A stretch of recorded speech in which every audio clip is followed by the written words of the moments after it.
esta exposición o ponencia es un poco más técnica que las anteriores, pero como estoy de acuerdo con lo que comentaba Maricruz y también Verónica, de que lo interesante en este tipo de jornadas es el debate, lo que voy a hacer un poco pasar por alto algunos temas que son más técnicos, porque yo creo que todo el mundo los debe conocer, al menos por el perfil de la gente que está aquí, y voy un poco a lanzar ideas y sobre todo del resultado de la experiencia que tenemos nosotros, que llevamos trabajando desde el año 2003, y que, bueno, pues para que después, si hay tiempo, pues se debata, ¿vale? Bueno, principalmente, lo primero, una vez, alguien que no sepa de residuos, lo primero que hay que ver un poco es las diferentes partes que forman los residuos, ¿no? Yo voy a hablar de la zona que tenemos nosotros, varía un poquillo de la zona de toda Galicia que comentaba antes Verónica, pero básicamente porque, bueno, las zonas más pobladas o ciudades grandes, que nosotros no tenemos ninguna, pues generalmente produce más embalajes que materia orgánica y la zona rural es al revés, ¿vale? Entonces, nosotros, por lo que vemos, por lo que podéis ver, tenemos un 50% de materia orgánica. Estamos hablando siempre en peso.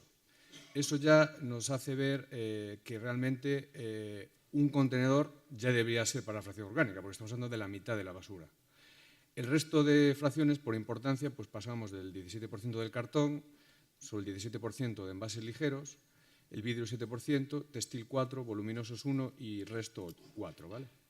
Lo digo porque aquí se está hablando del quinto contenedor. Yo soy un poco, en este sentido, pienso un poco diferente y pienso que realmente no es necesario un quinto contenedor, sino que realmente los contenedores tienen que ser diferentes, que son los que tenemos nosotros, no porque los tengamos nosotros, sino porque uno ve los residuos y ve que realmente la materia orgánica ya tiene que tener uno sí o sí. Después un poco explicaré un poquillo más esto. En el tema de kilos habitante día estaba yo tomando nota de lo que antes comentó Verónica y ponía que en el año 2017 pues en Galicia estaba, yo dividí entre los kilos habitante año, entre los días del año, y me sale 1,12. Nosotros estamos en 1,02, también es bastante normal que en las zonas más rurales se produzcan menos residuos, pero lo que se puede ver, digo, para el que diga que los residuos no aportan información, aportan mucha información, ya no solo analizándolo, sino ya, digo uno a uno, sino ya en su producción. Aquí lo que se puede ver es que del año 2007 hay una disminución provocada obviamente por la crisis, que a partir del año 2013, coincidiendo con lo que decía también Javier de Sogama, ha habido un incremento, de manera que se puede pensar que la crisis pues, se ha atenuado de alguna manera y está empezando a crecer, no a niveles del año 2017, pero bueno, sí que está empezando a subir, ¿no? También es cierto que, quitándole un poco culpa a la Consellería, que decía antes Verónica, que están un poco temerosos porque está empezando a subir, con lo cual había reducido estos años de prevención. Mi opinión es que estos años anteriores realmente lo que ha bajado es por la crisis, más que por la prevención, o al menos la prevención ha quedado disimulada por la crisis, ¿no? No sabemos cuál es el resultado de esas medidas porque el impacto de la crisis ha sido muy alto. Bueno, antes de nada, decir que, digo para saber bien los términos, que nosotros en la casa lo que es separamos, digo porque mucha gente dice, vamos a reciclar. Bueno, realmente nosotros en casa separamos y depositamos los residuos. Las empresas como la nuestra, Nostian o incluso Sogama, la parte de envases, por lo que hace es recupera, y después hay otras empresas que lo que hacen es reciclar esos materiales. Entonces, una vez a partir de aquí, lo que podemos un poco… Voy a pasar por puntillas por el tema de la legislación. Únicamente voy a explicar cómo hemos llegado a esta situación que comentaba antes Verónica y Javier, en el sentido de que ya se pide un porcentaje muy alto de reciclaje de materia orgánica. Bueno, la materia orgánica, además de que es un porcentaje muy alto de la basura, los problemas que tiene al depositarse en el vertedero pues, son lisiviados, sobre todo en Galicia, con producciones con grandes pluviometrías, donde estamos nosotros, pues llueve en torno a 2.300 litros metro cuadrado año, eso en Cerceda, pues parecido, en Ostián también, debe ser que las plantas las ponen donde más llueve, no sé muy bien por qué, y eso hace que la generación de lixiviados pues, sea muy alta y sean difíciles de tratar. La generación de metano y el bien tenido hoy en día de moda, el cambio climático, que también lo provoca esto, ¿no? Esto ha hecho que inicialmente pues, ha aparecido la directiva del 99, donde ya se hablaba del tema, Ya ha aparecido también la ley de residuos del año 2011, que ya comentó Verónica, y yo sobre este triángulo, que es muy conocido, me gustaría únicamente aportar dos ideas. La parte de reducción es más bien del tema industrial, es decir, de los productores de los residuos. Yo entiendo que para hacer interesante un producto que te quieran vender, pues es bueno, o entiendo que lo hagan llamativo y demás, ¿no? Pero eso también es cierto que complica a su vez el tratamiento o el reciclaje de esos materiales, porque incluso a veces que algunos materiales no sabemos ni de qué son o realmente dónde pueden ser recuperados, si en PET, si en polietileno de alta, etcétera, porque son muy complejos, ¿no? Y después también, que a veces no tiene mucho sentido, supongo que compraréis, bueno, yo a veces intento comprar menos, pero por el tema de dieta, no por otra cosa. Las bolsas de croissants, pues hay la bolsa de croissant, lo abres y cada croissant individual viene con su bolsa también. Es decir, esa parte es la de reducción, ¿no?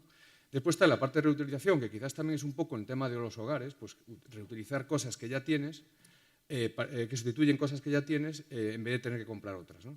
Y después viene la parte de reciclaje, que es lo que entra en la parte industrial, la recuperación que hacemos en las plantas y el que existan empresas que puedan reciclar esos materiales.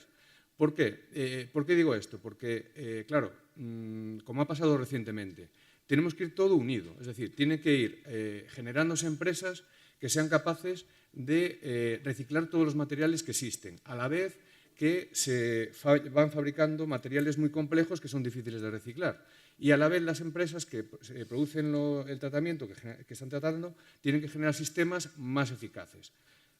Y sobre todo, hay que ser también un poco autónomos. Os cuento el último caso para que veamos lo del tema de la economía global. Hace poco el mercado del cartón estaba hundido, pero hundido. Ahora está levantando un poco, pero levemente. Lo mismo se aplicaba casi al tema de los plásticos. ¿Por qué? Pues porque China, que es el máximo consumidor de material de cartón recuperado, de plástico recuperado y también de acero, pues sacó una normativa porque, en el sentido de no poder importar esos materiales durante tiempo. No sabemos muy bien por qué, ya no llego ahí, pero no sé si es un tema de presión por el tema de la guerra comercial con Estados Unidos, no tengo ni idea. Lo que sí sé es que, por un efecto de una economía muy alejada de la nuestra, al menos geográficamente, hemos tenido muchos problemas con materiales que, aunque lo recuperábamos, no podíamos enviar a reciclar, porque no existe en España esa capacidad recicladora, ¿vale? Como veáis, este gráfico lo que marca un poco es la prioridad, que es lógica también, ¿no? El reciclaje lo marca de tercero, obviamente también de materia orgánica, porque es imposible llegar a los valores que marca la Ley 2011 o incluso lo que me comentaba Verónica, que recientemente se ha aprobado de los años 2023, 25, 30 y 35, si no hay reciclaje de la fracción orgánica, teniendo en cuenta que es un 50% del peso de la basura, ¿vale? Bueno, en nuestro caso, esto es un gráfico un poco para explicar los ayuntamientos de los que es parte de la mancomunidad. Aproximadamente son unos 86.000 habitantes. Es cierto que esos son los censados, pero realmente hay más, porque son zonas muy turísticas, sobre todo en verano, obviamente, que es Carnota, Muros, Portodosón, Noia. Son zonas que en verano, está por aquí la alcaldesa, seguro que sabrá o casi lo que sube la población en Muros, que es bastante. Y tratamos aproximadamente unas 32.000 toneladas. Cabe decir que las toneladas parecen poco, pero si vemos la superficie que tenemos, que son más de 500 kilómetros cuadrados, es mucho, ¿no? Eso hace pensar un poco en la diseminación poblacional que existe en Galicia y lo difícil que es juntar una cantidad alta de residuos. También hace, sobre todo el principio de proximidad, ¿no? Que es un poco básico para decir, bueno, los residuos tienen que tratarse lo más cerca posible, pues en Galicia ya vemos que es difícil, porque incluso una planta comarcal como esta necesita unos 500 kilómetros cuadrados alrededor. Lo importante también que quiero destacar es que para generar estos 32.000 toneladas hay aproximadamente, entre planta y recogida, unos 160 puestos de trabajo directos y eso hace también, favorece a la economía, ¿no? Muchas veces en los ayuntamientos pues, no les gusta que este tipo de instalaciones estén en su ayuntamiento, pero yo la verdad, si hoy en día con los controles que hay, yo preferiría que estuviese en mi ayuntamiento si yo fuese alcalde, ¿no? Básicamente porque se genera un empleo que es una fuente constante que habrá durante años, porque la basura siempre tiene que tratarse, ¿no? Bien, bueno, esto es un poco ya digo, no voy a entrar tampoco voy controlando el reloj de vez en cuando. No quiero entrar tampoco, esto es un poco una foto aérea de la planta y las diferentes partes que tiene. Nosotros llevamos operando desde el año 2001, 2001 construcción, perdón, 2004 empezamos la explotación, con lo cual llevamos pues... Bueno, lo que decía antes del quinto contenedor es, obviamente, el interés de los ayuntamientos, de la Xunta y del Estado es recuperar lo más posible para poder reciclar.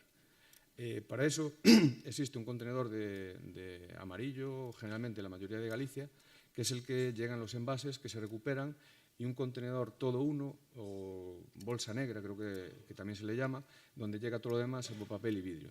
En nuestro caso es al revés, tenemos un contenedor para la mayor cantidad de materia orgánica, que es lo que más hay en la basura, y después tenemos un todo contenedor donde va todo lo demás, salvo el papel y el vidrio. Por nuestra experiencia, al contenedor de envases, aunque llegan más puros, llegan menos envases que al contenedor de fracción resto. ¿Por qué? Porque la gente que no separa, donde echa la bolsa es en el contenedor grande, es decir, burro grande, ande o no ande. Tú llegas con tu bolsa que no separas y ¿dónde echas? Pues normalmente en el grande, porque es realmente el que tiene más espacio. Las especificaciones que nos pide Coembes, porque Coembes también se lleva este material, el material recuperado para reciclar a partir del contenedor de fracción resto, son las mismas, se llaman ETMRs, especificaciones técnicas de material recuperado, son las mismas que para un contenedor de envases. Y nosotros las cumplimos. Y por datos de recuperación de envases del año 2016, nosotros siempre damos en dato en habitante y año, porque creo que es lo que más se puede comparar, estamos en 31 kilos, cuando en Galicia está en un 10. Cuando hablo de Galicia hablo del sistema de Coembes en el resto de tal.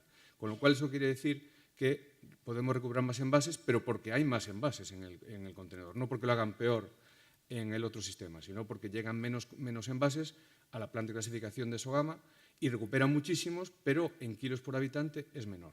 Entonces, si se mantiene este contenedor y se tiene un contenedor de fracción orgánica, después comentaré el tema de la separación, pues en mi opinión se pueden llegar a valores de recuperación muy altos.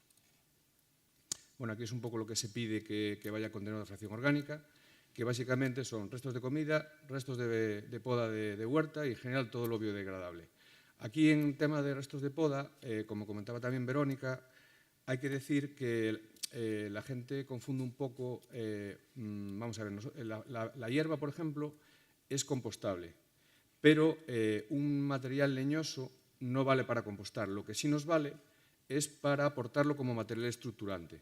La materia orgánica al final se compacta mucho y hace que el aire no pase a través de ella. Entonces, eso lo que hace es que no genera compostaje, sino que genera metano por no aporte de la materia, del oxígeno. Entonces, para que llegue oxígeno, lo que se utiliza es fracción vegetal triturada, que viene ya, por ejemplo, de las limpiezas de los montes, de las podas de los árboles, por ejemplo, de los ayuntamientos, etc. Con lo cual, todo esto que se está hablando hoy en día y promoviendo de que se debe limpiar los montes, y de hecho se está exigiendo que se aumenten los cupos y demás, viene bien para el compostaje porque se aportará este material que es fundamental para que se pueda compostar bien. Bueno, lo que hablaba antes un poco de la colaboración. A ver, yo también estoy de acuerdo con Verónica y con Maricruz, que decía antes, de también, no compararnos, pero sí tenemos que fijarnos un poco en otros países que llevan más tiempo con estas cosas, ¿no? Nosotros, por los datos que tenemos nosotros, llevamos casi 15 años trabajando, y además lo bueno que tenemos datos de ayuntamientos donde fueron incorporándose posteriormente, con lo cual, y hemos hecho campañas muy potentes, en el sentido de campañas puerta a puerta, ir casa por casa, que es la campaña más potente que pueda haber, porque ahí no te van a tener que atender. Lo que hemos comprobado es que la colaboración ciudadana voluntaria llega un momento, una vez que empieza el ayuntamiento a este nuevo sistema, en este caso la recogida de fracción orgánica, llega un momento que sube hasta que hay un momento que se nivela. Y a partir de ahí no la puedes aumentar solo con colaboración ciudadana. Eso es así. Tenemos datos que así lo demuestran. Nosotros hemos hecho campañas puerta a puerta, las seguimos haciendo, hacemos campañas en colegios, todo lo que podemos hacer, porque nosotros no podemos controlar o sancionar o vigilar que la gente colabore. Pero lo cierto es que hay gente que necesita esas campañas para poder empujarlo de alguna manera a colaborar, y hay otros que da igual. Aunque mande los geos, me refiero a que aunque les obligues, les digas que es importante tal, no, porque hay gente que tiene sus diferentes criterios, siempre tienen excusas, que si tengo un contenedor lejos, que si no tengo sitio en casa, que si total después lo van a mezclar y para qué voy a separar, que si separo mucho después quito trabajo, cosa que no entiendo muy bien, porque cuanto más se separe, más posibilidades hay de generar empleo. O por lo menos también me gustaría que oyesen a la gente que tenemos nosotros separando residuos, que les diga si es más fácil separarlos cuando viene bien clasificado o no. Entonces, en otros países, ¿cómo funciona? En otros países, obviamente, hay una vigilancia. Se necesita tiempo, yo no digo desde el minuto 1, pero lo cierto es que hoy en día, y bajo mi opinión, que todo es debatible, no creo que nadie diga que no sabe que tiene que separar. Podrá tener dudas en determinados materiales o puntualmente, como incluso puedo tener yo, pero no puede decir a nivel global que no puede separar. Con lo cual yo creo que si ahora se está hablando de implantar un quinto contenedor o implantar o cambiar el sistema, si fuese el caso, en algún ayuntamiento, pero siempre teniendo en cuenta la materia orgánica, si no hay una separación buena, el compost que se va a crear, con mucha buena intención que haya, no va a ser bueno. Pero básicamente porque el compost que se genera en un sistema de tratamiento, tampoco me voy a ahondar en qué consiste, pero al final hay un elemento que se llama metales pesados, que en la normativa te obliga a cumplir por un determinado nivel inferior. ¿Vale? Esos metales pesados, por mucho que se haga en la planta de compostaje, si viene mal separado, no se puede hacer nada. ¿Por qué? Porque esos metales pesados se transfieren a la materia orgánica, que es muy ávido de esos metales, durante la fase de recogida y estancia en el contenedor. Con lo cual, ¿qué se puede hacer en las plantas de compostaje? Pues sí, eliminar aquellos materiales que son visibles, pues plastiquitos, corchos, etcétera. Eso que también te obligan a eliminar, pero que son fácilmente o físicamente separables. Los metales pesados no los puedes eliminar. Es más, cuanto más los compostes, más metales pesados tienes. ¿Y eso es por qué?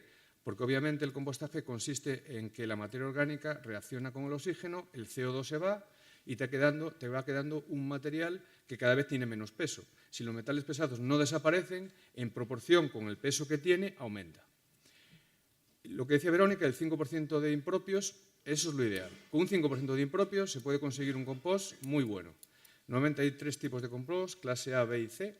El A, industrialmente, es prácticamente imposible, salvo que los impropios estuviesen por debajo del 5, donde en ese caso sí podría ser. También habría que evaluar el tipo de impropios que sea. Por ejemplo, a nosotros, si alguien, hoy en día se usa menos, pero si alguien en la huerta o más bien en una para echar sulfatos, pues para eliminar plagas, con que nos llegue una pequeña cantidad de sulfatos ya nos echa a perder a lo mejor 500 toneladas de producto, porque es un material muy dañino y tiene metales que se quedan en el material.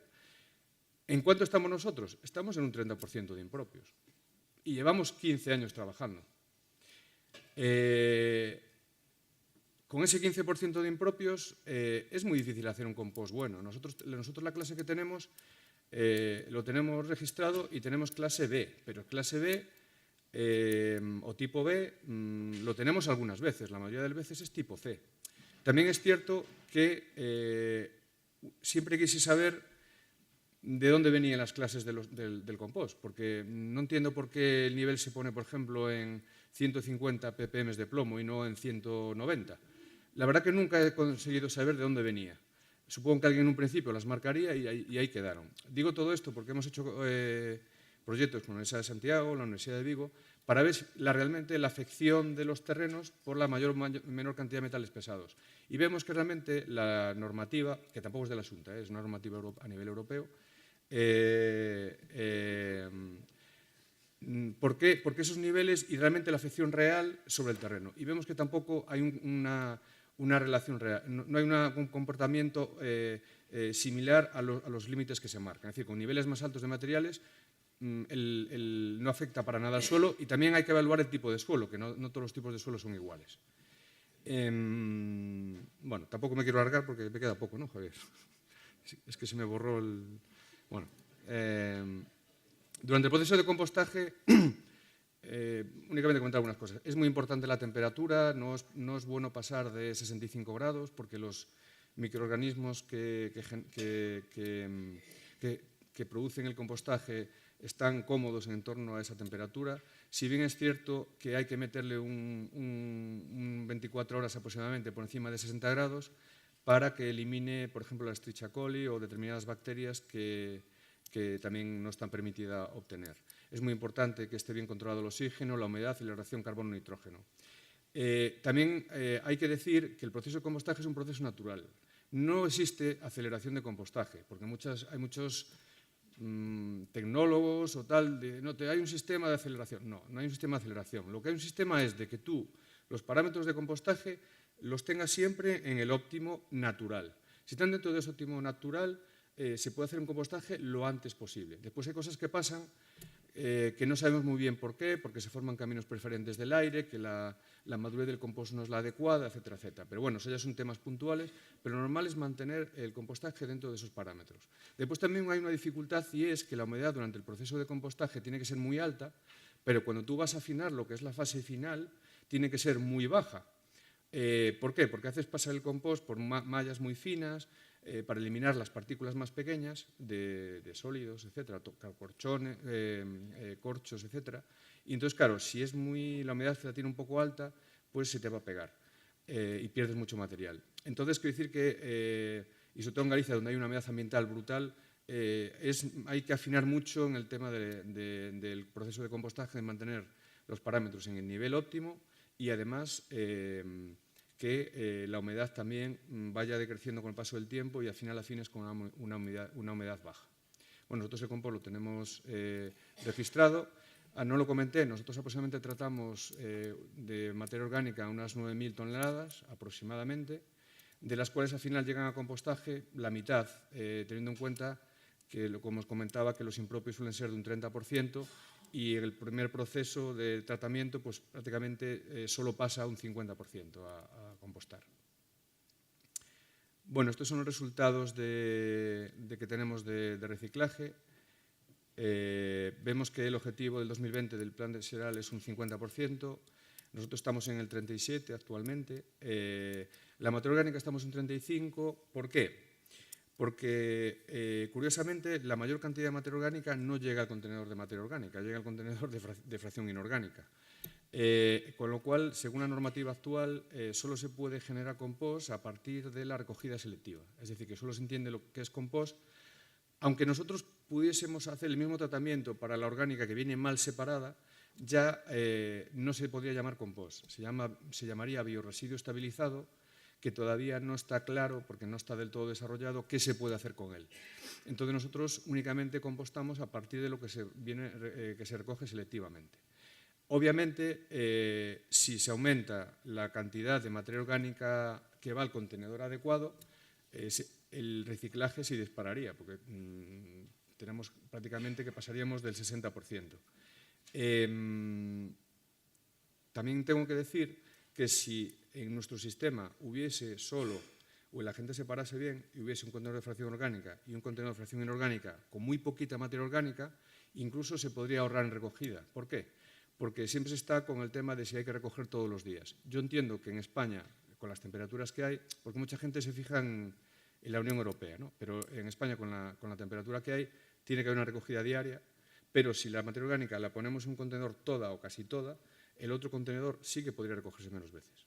Creo que ya se me acabó el tiempo, pero bueno, únicamente decir que nosotros también hacemos visitas a la instalación, llevamos más de 5.000 desde la puesta en marcha, hacemos campañas en coles, también estamos promoviendo, de hecho la Mancomunidad obtuvo una subvención para hacer compostaje también casero y comunitario, Y bueno, hace poco abrimos una página web que os invito a entrar en ella, donde aparecen cosas muy interesantes. Intentamos que sea cada vez aportando más cosas para que, bueno, pues cree este debate que estamos un poco hablando ahora, ¿no?